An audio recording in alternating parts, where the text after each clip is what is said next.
సభాధ్యక్షులు సోదరులు రామ్ గారు, అట్లానే సమావేశానికి విచ్చేసినటువంటి పెద్దలు, నాతోటి జన సైనికులు అందరికి కూడా ముందుగా ప్రత్యేక నమస్కారాలు తెలియజేసుకుంటా ఉన్నాం.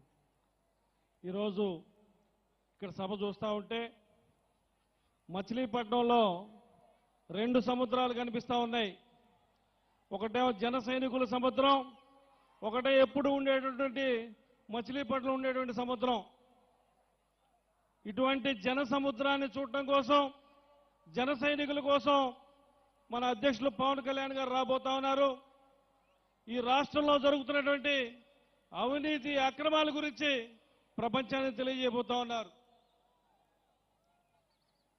ఈ రోజున ఈ రాష్ట్ర ప్రభుత్వం చేపట్టేటువంటి అక్రమాలకి చరమగీతం పాడాలంటే 2024లో జరగబోయేటువంటి ఎన్నికల్లో పవన్ కళ్యాణ్ గారు ముఖ్యమంత్రిగా అయితేనే ఈ రోజున రాష్ట్రానికి ఇప్పుడున్నటువంటి అరాచక పాలన అంతమొందించడానికి అవకాశం ఉంటుందని చెప్పి కూడా మీ అందరికీ మనం చేస్తూ ఉన్నాను.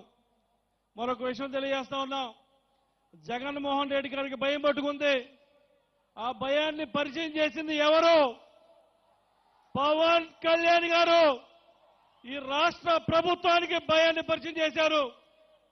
ఈ రాష్ట్ర ప్రభుత్వంలో జరుగుతున్నటువంటి అవినీతి నాయకులకు భయాన్ని పరిచయం చేశారు.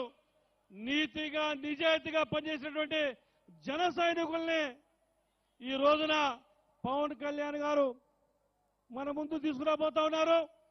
జన సైనికులందరూ కూడా ఆయన చెప్పినటువంటి బాటలో జన సైనికులు అందరూ కూడా రాష్ట్ర ప్రభుత్వం చేపడుతున్న అన్ని అక్రమాలని మీ గ్రామాల్లో బయటకు తీసుకురావడానికి అందరూ కూడా కృషి చేయాలని చెప్పి మరొకసారి తెలియజేసుకుంటా ఉన్నాం.